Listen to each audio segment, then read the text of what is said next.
Hey everyone, this is Jorgen, your DM from Agents of Damned. Just letting you know before the episode starts, this episode has depictions of a person experiencing post-traumatic stress disorder. This is not something that we take lightly by any stretch of the imagination. It is something very serious, and if that is something that either is or that you think might be distressing or triggering for you, then please feel free to skip this episode. You will get everything you need in the episode recap on the next episode. Otherwise, enjoy the show.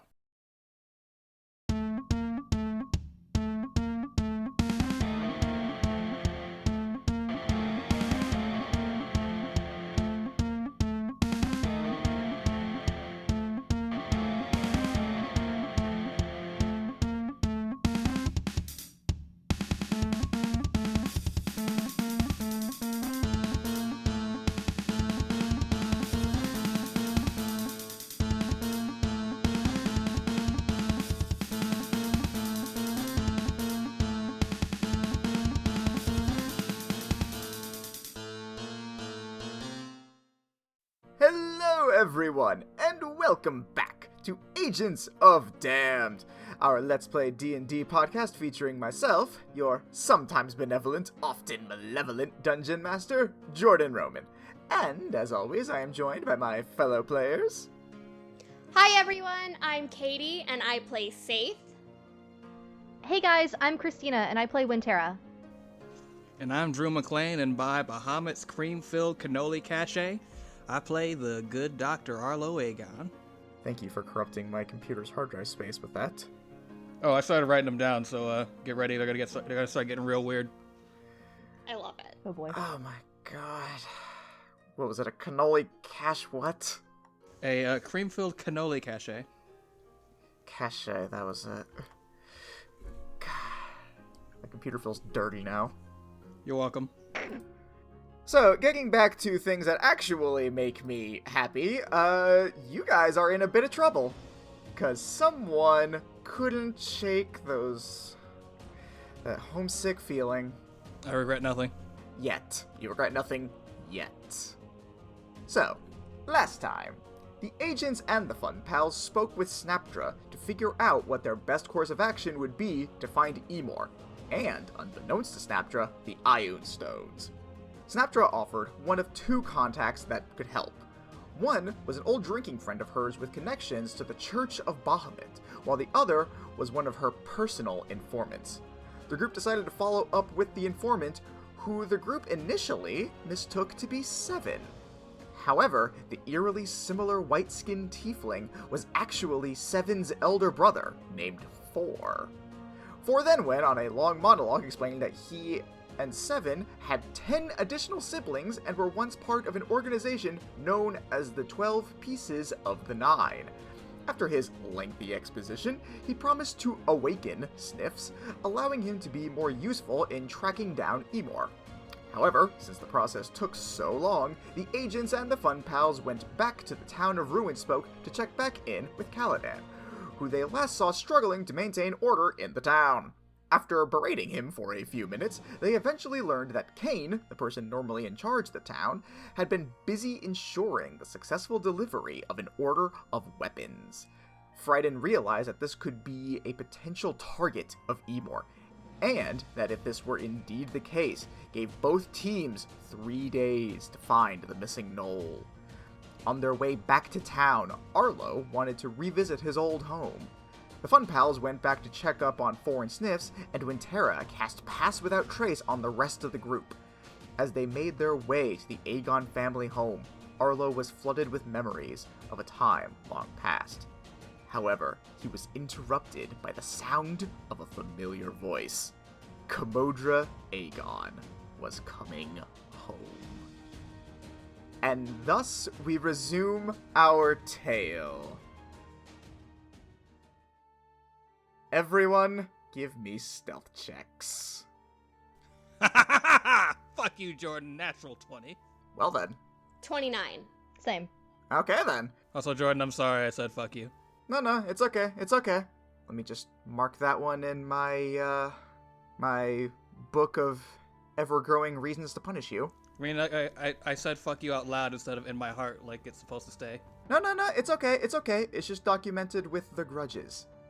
So, you all disappear into the bushes around the corners of the house, just staying completely out of sight of Kamodra and Snapdra. As they come up, you overhear them having a conversation. It starts off with Snapdra going, "Man, sounds like you really had a tough time with that little presentation you had over at the academy. They just didn't listen?" Kamodra looks almost dejected as she responds, I don't know, it's just... The kids these days just don't have the heart that we did for this. Like, they're just out there just... It's like they're trying to preserve a legacy instead of trying to, kill things. And I just don't know how to communicate with that. Like, it's frustrating. And they act so damn cocky about everything. Like, oh no, it's fine. As long as we got a fire breather, it'll be good. They're just trolls. And if they had to deal with the stuff we did, they would not last a day. Snapdra, with most of this, has just been kind of nodding along as if she's just reluctantly agreeing with everything. Like, yep, yep, totally got you. Look, I get it. They can be, a little, difficult to relate to for someone of your, let's say, unrelenting bloodlust. But it doesn't mean that they, don't still have some, they still got some fire in them themselves. Maybe just not as literally as, like, say, I don't know, us. But, if you're having difficulties relating to the younger folk, then maybe it may not be a bad idea to, I don't know, call in someone more their age who's a adept fighter, may be able to relate to your side a little bit more. And Kamodra immediately cuts off Snipes like, no! I'm not bringing Arlo into this. I have told you several times. And Snapdra, lifts her hands up like, whoa. Like, I just saying, you're having a hard time relating. He would not, probably, maybe. I mean, a little awkward, but, And Kamodra immediately just retorts back, look, I know he would be able to relate to them, but I can't. I made him leave the army, because I could not stand the thought of losing him too. If I bring him back into this life, I don't know what I'd do. Losing Jacob was hard, alright? I lost myself a little bit with that, but I'm pulling back from it. But I can't go through that again with Arlo. He's off country somewhere, away from danger. Got his own little clinic. He's safe. That's where he needs to be. Oh, God. Can I just say that, as she's saying those last parts, oh, he's safe, he's got his own little clinic, Arlo is, wincing at those words, oh. Anyone who decided to hide adjacent to Arlo can see this. I'm gonna pat him on the back. Let me guess, with your tail? Yes. Before anyone even said that, the second that I heard the words pat him on the back, I was like, I'm getting patted with this fucking tail, I know it. I know it in my heart of hearts. I mean, you weren't. You honestly weren't. I was talking about her hands, but he said with your tail, and I was, okay, sure, why not? Flavor. Every other time, your limbs have been secondary to your tail. Don't give me that Safe crap. is gonna go through a horrible accident and lose both of her arms and just be like, no, wouldn't use them anyway. I got my tail, I'm good. They were weighing me down. So, they both make it to the door. Kamodra, at this point, is no longer visibly as angry. She looks a little bit more just almost defeated and dejected. She looks over to Snap's like, do you want to, come inside for a coffee or something? And Snapdra, really pressed, ooh, I would love... Wait, hold up. Do you have the time by chance? Kamodra looks inside through the windows looks like it's about 7:45. And Snapdra immediately goes, shit! Sorry, I actually got somewhere I gotta be. Work back at the office. I'll catch you later. Think about what I said, bye! And she runs off.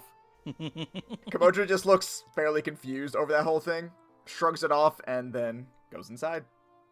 I love it. Arlo kind of he hears this whole thing and almost wordlessly just turns away and just starts making his way away from the house, just hoping that everyone follows, but it's just we need to not be here. and he's just moving away from it.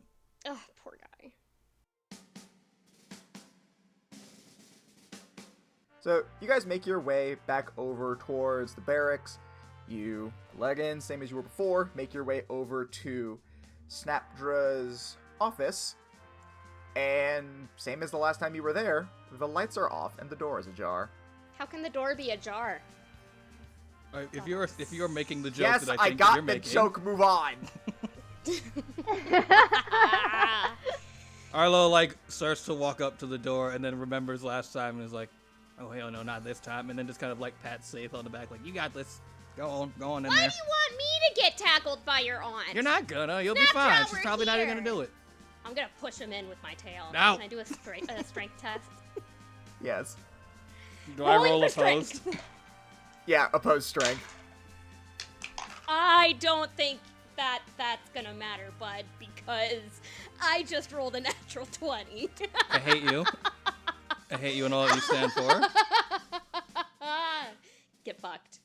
So, Saith, you grab Arlo with your tail and just shove him through that door. He trips and falls to his knees. But then nothing happens. Oh.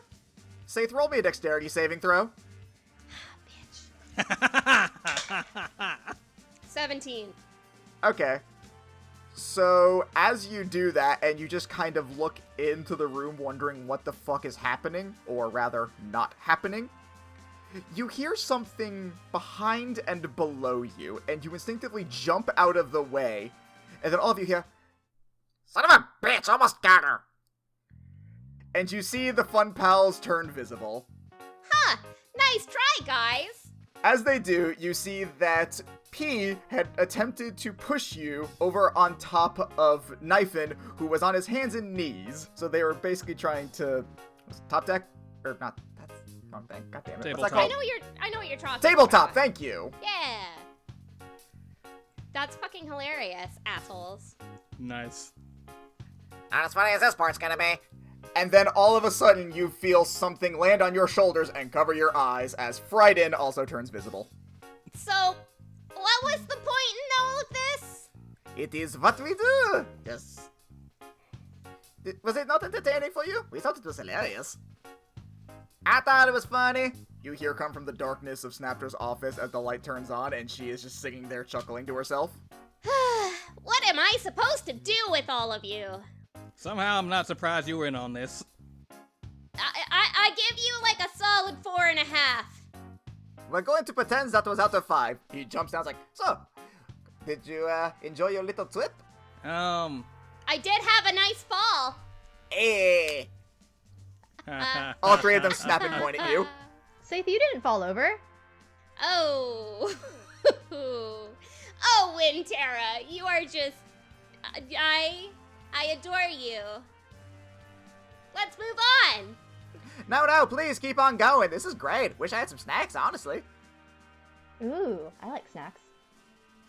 Yeah, our trip was less than fun, but we did get some useful information, I suppose. Oh, where'd you go? Nowhere. Uh-huh. We just went to the store. We went to TGI Fridays for a bit. The store, TJI Fridays? They have a whole gift shop now, like Cracker Barrel. Yep, they just put it in, but then it didn't work very well, so they tore it down, so it won't be there when you check. You know what's funny? I actually was... We didn't go to anywhere called TGI Fridays. Wintera! What are you talking about, Arlo? Oh, I like her. We're gonna get you a little button for like we're gonna tap on it when we're lying, and you just go along with it. That. Oh, you were lying. Snapdra's just sitting there, just smiling like, ear to ear. So, let's do this. If by this you mean pick up your little friend, he's over there. And she points over to, like, a table in her office that has been retrofitted into a bed where you see Sniffs sleeping. Yeah, as it turns out, being forced to endure mental expansion for 8 hours is a tiring process, and so he is out like a light. You're probably going to want to wait until morning so he is refreshed and there are no lasting long-term consequences of anything of the sort. Wait, are you saying if we woke him up, it would, like, give him brain damage or something?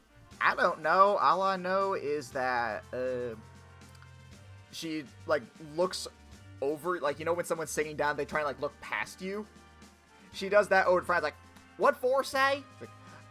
He said that if we wake him up too early, there could be irreparable brain damage in ways that could lead to potential insanity, several other very bad things that I do not have the medical know-how to fully, remember, and, but many of them could lead to death, so we should probably let him sleep, so we do not have wasted the whole day. Then, yeah, we'll probably avoid that. I mean, I'm more of a general practitioner. I'm not a brain surgeon. I couldn't really do anything about that. Yeah, well, you know, he's right there, so I guess just take him to a hotel or a vet or something. Yeah, well, I'm sure we're staying at an inn somewhere. I think we established that in an earlier episode, but, Yeah, in Ruin Spoke. oh yeah, that's a ways out. Yeah, we can fly back to Ruinspoke if we want to just go back to staying where we were staying. So, you guys make your way back over to Ruinspoke and over to the hotel where you guys were staying at. So you may all now go ahead and take a long rest unless you wanted to do something else.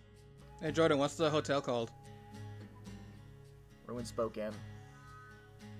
You know, fun. It's a small town. Small. It's probably the only one they have. So you guys take your long rest. The Fun Pals also get their first true long rest in a good long time. And you guys are up first thing in the morning. What is your plan for the day? Yeah, boss. We have another 2 days until that weapon delivery is supposed to go down, and we need to talk to Sniffs to try to get a lead on where those other gnolls went, because that's our only lead on anything to do for the next 2 days. So I guess we're talking to Sniffs. Alright, he is still sleeping, so who's gonna wake him up? Okay, so I have been eating, like, breakfast jerky, and when Tara, like, you know how if you've ever tried to wake a sleeping dog, you just, like, put food in front of its face? She just, like, goes over and puts the jerky near his nose. Okay. You know what? Fuck it, roll animal handling. Okay. Oh, that was, yeah, okay, 28. The second it touches his nose, his eyes shoot up, and his, like, you have to almost, like, jerk your hand back in order to not have it bitten as he just,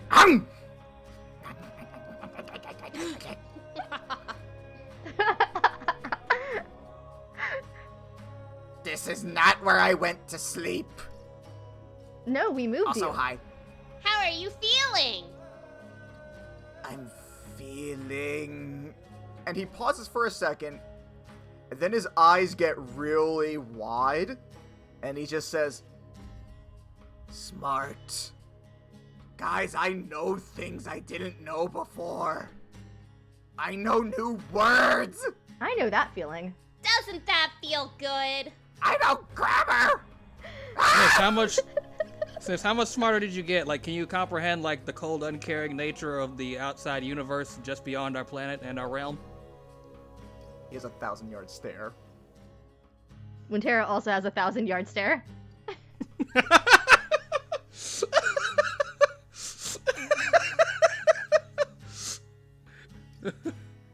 He's like, let's bring it back, and he knows his Wintera. He's like, oh, nope, not you. Don't you think about it. Don't worry about it. Just think about them trees. You love them trees, right? Just think about trees. I do like trees. Why am I smarter? You just got real smart, buddy. Maybe you were smart all along. You just needed to believe in yourself. Roll persuasion with advantage. He's not that much smarter. Oh, damn. That is a 17 plus 0. The power was inside me all along. Yeah, and you unlocked it through the power of friendship. Our friendship. You should be thankful to us. We're friends? If you can tell us some stuff about where the gnolls are. Huh. Well, they left me, so... Wait. I remember things! He goes bug-eyed every time he shouts like that, by the way. Like, he's experiencing, like, existential dread through realization.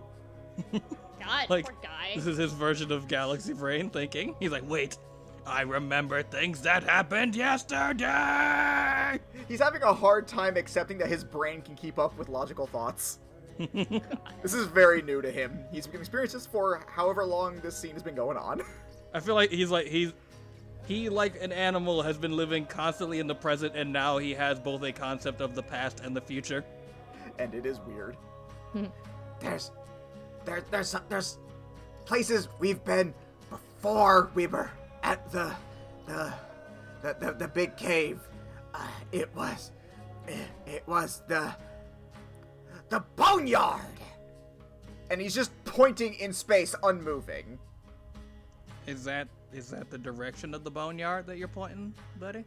He points at you and says, "No, I was just proud of myself. Okay. This is really cool. I'm not used to being able to have a thought for longer than 3 seconds. And usually it's just food. Food. I can recognize that now. Food. No, focus. I can focus! I'm imagining his face is like a squeaky toy. Like those like little stress things that you squeeze, like the eyes pop out a little bit, but like whenever he like gets excited, just beep, boop. Yep. Yes, the boneyard, it's... Oh. That's where we go to die. Oh my gods. What is wrong with us? Well, I mean, lots of people go to a particular place to die, and you know everyone dies at some point.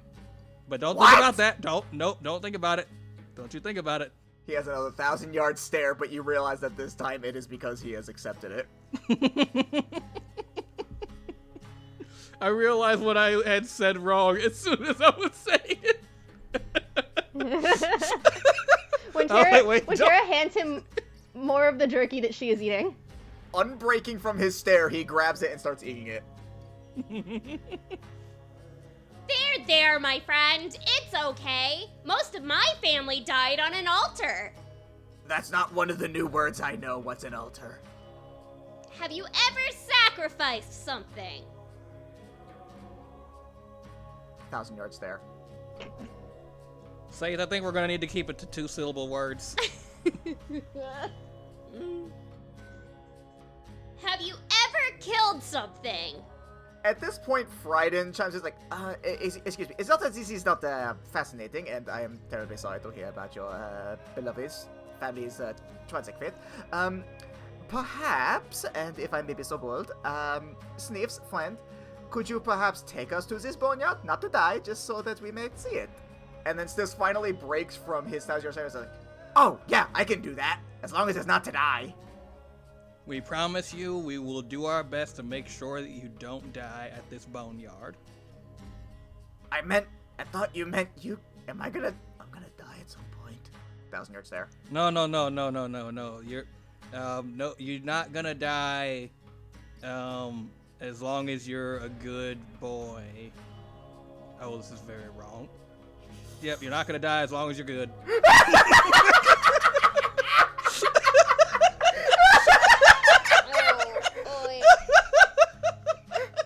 Oh boy, God, why?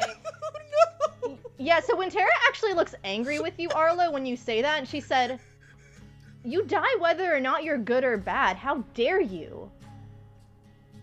But Tara, again, we gotta lie sometimes. You gotta...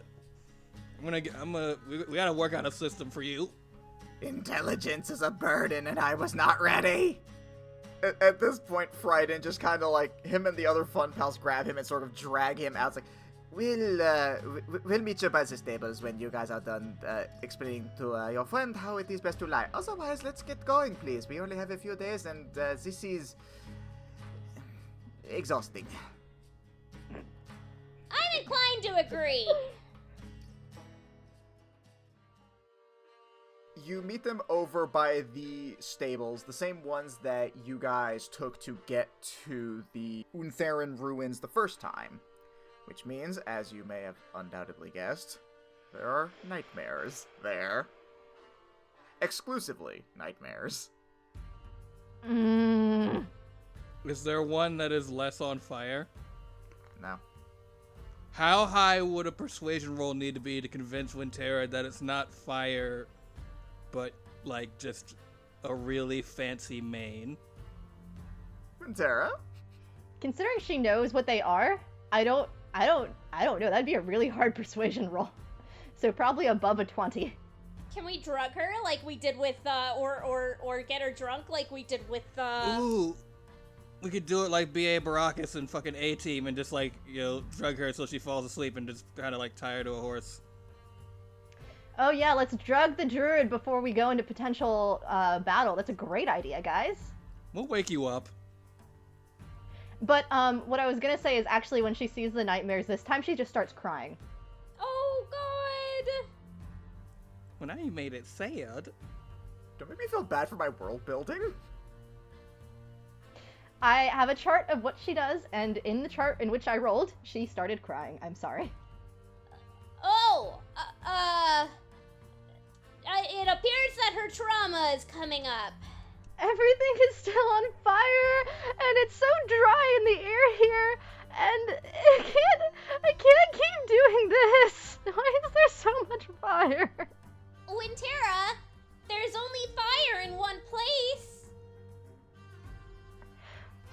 But you want us to ride them! How are we supposed to sit on them when there's fire, and then it follows us?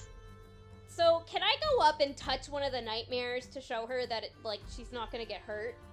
Yes, I'm sure seeing a tiefling, someone who has natural fire resistance, will definitely not have an issue with that. I have a better idea. It could go on. Alright, Arlo is it's become very clear that we're like on a time frame sort of thing, and Arlo sidles up to Wintera and he's like, hey, look, I know you're scared of the fire, so I'm gonna make it so that the fire can't hurt you. Alright? And I'm gonna cast Stone Skin on her. Ah. Nice. What Wintera doesn't know, but we know gameplay wise, is that it does nothing about fire. The fire still won't hurt her, but Stone Skin just gives her resistance to non-magical bludgeoning, piercing, and slashing damage. But as far as she knows, she sees that her skin has become as hard as stone. And I don't think she's super familiar with volcanoes, so yeah. Fair enough. I mean, no, she's not super familiar with volcanoes. I burned a 4th level spell on getting you to get on this nightmare, get on the horse. Fine. Metagame, Okay, full metagame and get on the damn horse. I burned a 4th level spell for your character development. Be okay with it. That was a valuable spell resource that is gone now. Okay, yeah, so Wintera sniffles a little bit, and she's like, okay, I'll try. As you guys mount up to the horse, Wintera sniffling the entire time, Cal actually, comes up to you guys. Like, oh, y'all, heading out there again? Ah, yes, Mr. Dara. We are going to be utilizing the nightmares for, travel. Ah. Well, that's gonna be 50 gold apiece. Oh, we're not going to pay you that. Worth a shot. Though, I assume you're going out there to find that, fugitive guy that the Shorty squad over there was, supposed to track down the first time? Yeah, more or less. That's our thing we're going for. Gotta find them gnolls, you know? You look over at the Fun Pals as you say that, and all 3 of them are giving synchronized middle fingers to Cal. Good God. I don't think they like when you call them the Shorty Squad. It's alright, it's their fault they fucked up. And he gives one back in return. Though, I think this might help you out a little bit with your success. Now, I realize that, Red Dragonborn may not be as familiar with this particular little thing here, but, I figure you've been down here long enough that you might have picked up on some, brass or maybe even golden tendencies. He kind of looks at you knowingly. And I think this might do you some good. And he tosses you a piece of rope. Neat. Rope. Ah, come on, man. You should know better than that. That ain't just any rope. That is actually something that the demon folk down here like to use in order to wrangle up these nightmares here when they get loose. Something called a wrangler's lasso. Apparently, it is way stronger than most ropes, even some magical ropes, so I think that might come in handy for you. I shall use this with great discretion. Thank you, Mr. Dara. Well, first of all, I highly doubt that, but best of luck to you. And good luck to you as well. After all, I hear that the punishments can be pretty severe for a guardsman who loses his helmet. What? I steal his helmet and then jump on a nightmare. Roll an opposed sleight of hand.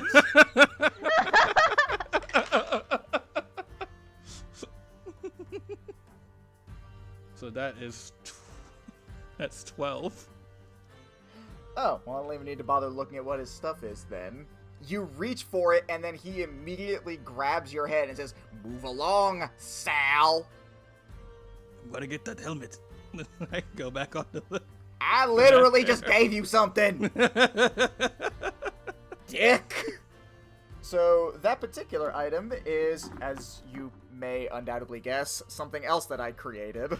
And it allows you to make ranged grapples from 30 feet away. Nice. Neat. If you do it on a large or smaller creature, they are restrained. If you do it to a huge or gargantuan creature, then their speed is halved, and attacks on creatures other than you are made with disadvantage. They can attempt to escape with a strength saving throw equal to your spell save DC. If they succeed, the rope breaks, and otherwise, they're still restrained, but you can always fix it with a mending spell, or it will repair itself automatically after a long rest. Neat. And with that, you all head off into the desert in order to track down Emor and his rogue gnolls. After some time, you guys make your way through the desert and start to notice that there are a lot of half-buried skeletal remains of various creatures. Some appear to be dinosaurs, others appear to be more humanoid. However, as you continue to follow Sniff's directions, you eventually come across more gnoll skeletons. And as you progress even further along, they start turning into piles of rocks and dug up mounds of dirt, almost as if they were graves. Everyone roll me a perception check. 14. Nat 20. Wait, hold on. Why am I doing this? You have the Sword of Warning. Oh yeah. Oh, wait, yeah. Right, let me correct what I just said then. Don't give me any perception checks. Forget it. It's worthless. Stranger danger! Stranger danger! We got trouble, bitches! Sounds about right.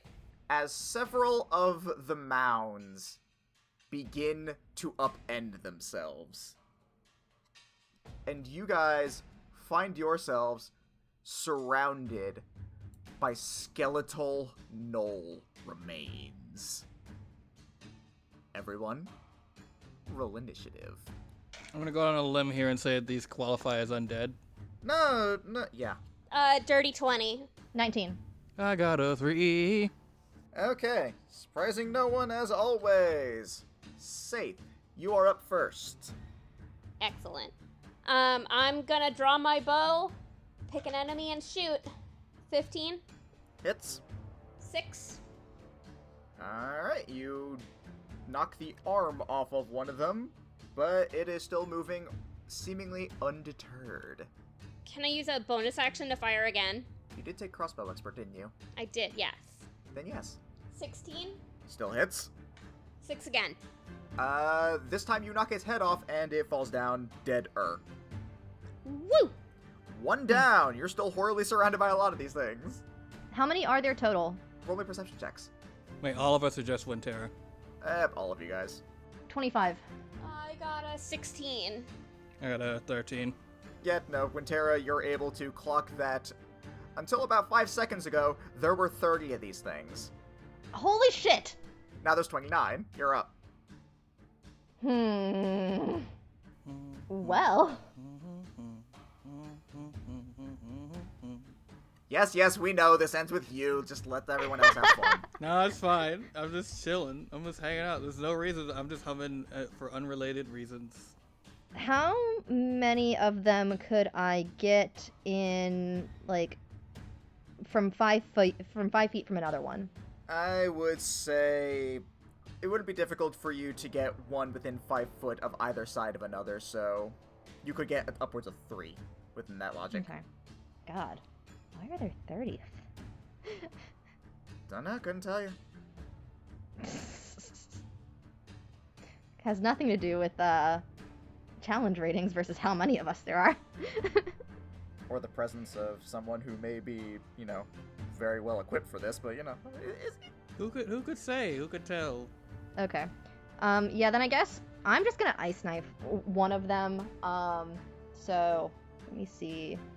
Range spell to hit. That is a 19 on the die, so it's a 25 to hit. Hits. Okay. So the one I hit takes 6 piercing, and then that explodes, and any other ones take 6 cold damage. On a dex save. Yeah. What's your DC? 14. One of them gets hit. Okay. We'll say it's the one that you stuck, but the other two somehow managed to dodge out of the way. But that one is super dead, so congratulations, you've killed another one. Okay. There's 28. Yep. Is that it for you? Yep. Alright, cool. Next up is Sniffs. Sniffs is going to grab his spear. You know what? No, I don't think he would have had his weapons on him, or they probably wouldn't even give him weapons. He'll just run up and try and bite one of them. Oh. He just barely manages to do it. Deals a whopping 4 points of damage to one of them. He has accomplished nothing. He did his best. He's trying. He really is. Now it is the Fun Pals' turn. Let's just go ahead and breeze through these ones so we can get to the main event. Frieden will just do a Vicious Mockery on the one that Sniffs is attempting to chew. It fails, so it will take 4 points of damage. It's almost dead. Knife and shoots an arrow. It hits. That one's dead. And P... what can P do? He will just do Firebolt. He weakens another one significantly. Arlo, finish this. How many of them are within a 30-foot radius of me in any direction? All of them. Can they all make wisdom saving throws, please? I'll just do one big collective one to save trouble. Well, let's see. With their ever so impressive -3 to wisdom, Oh, God. Oh. coupled with a powerful 8 on the die, Oh, God. gonna go ahead and assume a 5. Don't do it. It's not. So I'm using my my channel divinity. I don't know if anyone's ever heard of it, but it's called Turn Undead. And well, first things first. Since I'm above level 5, are they all of a CR of 1/2 or lower? Because if they are, then they all dead. Fuck. Oh darn! If only I had thought of this beforehand! If only I had thought of this! God damn it. This brings me back to the time where I ran a Halloween one shot, not on the podcast, and I was like, I remember saying ahead of time, I was like, no clerics. Just no, you can't. They're too good at all of the things that I would use. Yeah, no that and no paladins, because what would have happened then is something similar to what happens right now, where they all scatter into dust and... everyone make me Constitution saving throws. Ah, natural 20. Okay. That's 16. Okay. 19. The fun pals start sneezing because they got a little bit of dust up their nose, otherwise they're fine. I like to imagine that it was like this like huge horde of undead, and Arlo looks around and gets too excited, and everyone's like, oh my god, we're done for it. Arlo's like, eee. Like, the reason he's so low in initiative is that he was just like being kind of a dick, like, oh, this is gonna be so fucking cool. And I was like, oh, they're gonna overtake us. And Arlo just walks out, no, they're not. And he bangs on his shield, and holy light just like sprays out in like this fucking like laser beam in a fucking 360-degree radius, and just like zaps them dead like fucking a bug zapper. And then like when the dust clears, Arlo's just over there like, yeah. You're welcome, by the way. Thank you very much. That is the greatest use of channel divinity I will ever achieve. Yeah, no, the 30 wasn't really meant to deter you guys. It was more just meant to encourage the super obvious use of channel divinity. So, you guys continue to make your way through the bones, grays, and all that stuff, and eventually you start to hear something. Chanting. It's quiet at first, but after a while, it starts to pick up.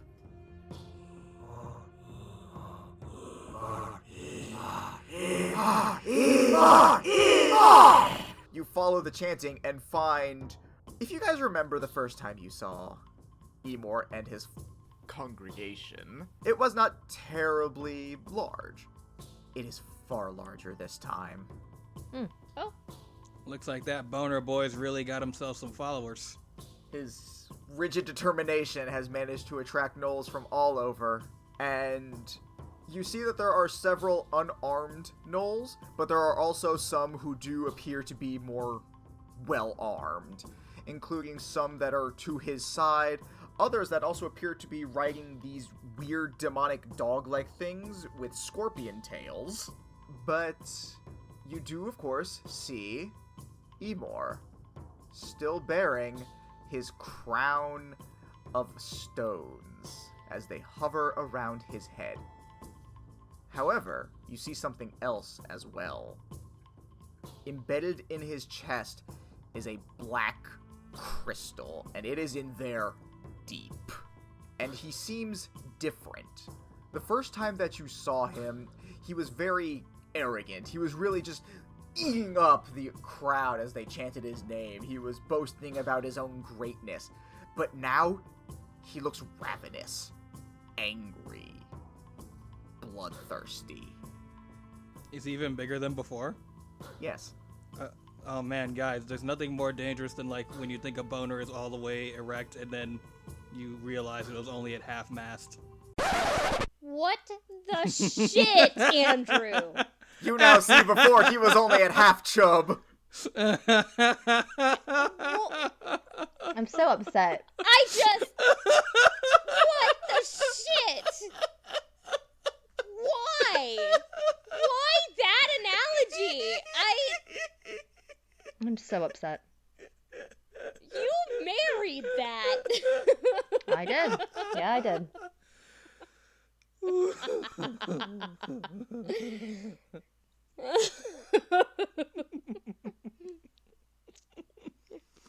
I can just hear the doneness in Christina's sighs.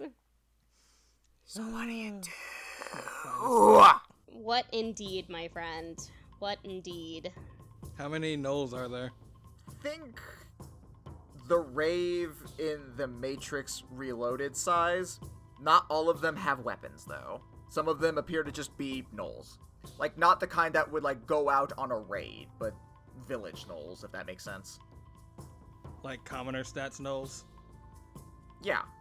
I looked to my group and I'm like, so what you guys think? You think we can take them, or what do you want to do? I can say with confidence that I don't want to die. 1 second. Cause say this loud. Emor holds up a hand, sniffs the air, and shouts, "Intruders!" And the gnolls begin to scatter. And that is where we shall pause our tale for now. Hello everyone, Jordan here. We have a few plugs to shout out, as well as a few bloopers that didn't quite make it into the episode proper. So make sure you listen to the very end. If you want to support the show, follow us on our Patreon at patreon.com/agentsofdamned. We post all our episodes there a full week before they hit iTunes, Spotify, or any of the podcasting platforms you can find us on. We also have a special after show called Peek Behind the Screen, where we talk more in depth about the episode, what we think will happen next, or whatever the hell else we feel like talking about. You can also find us on Facebook and Instagram at Agents of Damned, and on Twitter at Agents of D. You can also follow our personal Twitters, me at Pokechap, Christina at Rikachu, and Katie at Missy Mystery, MYSSY Mystery. Drew is not on Twitter. We also have a website, agentsofdamned.wordpress.com, where you can also find all our episodes along with full transcriptions of each episode and personal bios of the cast. If you want to talk to us or our community at large, we have a Discord server at AOD, capital A, lowercase o, uppercase D, where you can chat, discuss theories, and submit fan art and suggestions for the show. We do ask that you keep it PG, lest we unleash our unholy wrath upon you. Don't forget to leave a review and share the show with a friend. Until next time, bye!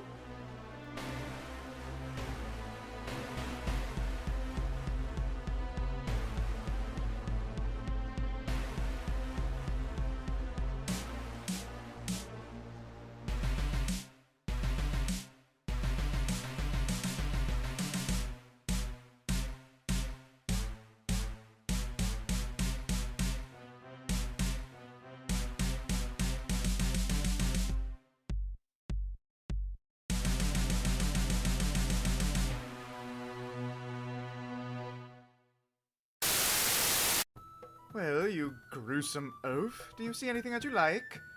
I mean, I guess there's some good stuff here, but I don't know, it's all too prissy for my taste. Yeah, I think it's more like for the everyman and doesn't sacrifice on comfort in any way.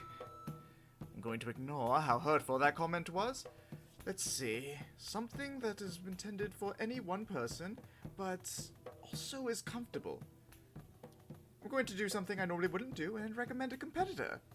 Have you thought about Black Feather Apparel? Who that? Black Feather Apparel is an online retailer that sells a wide variety of graphic tees. I do like me a graphic tee.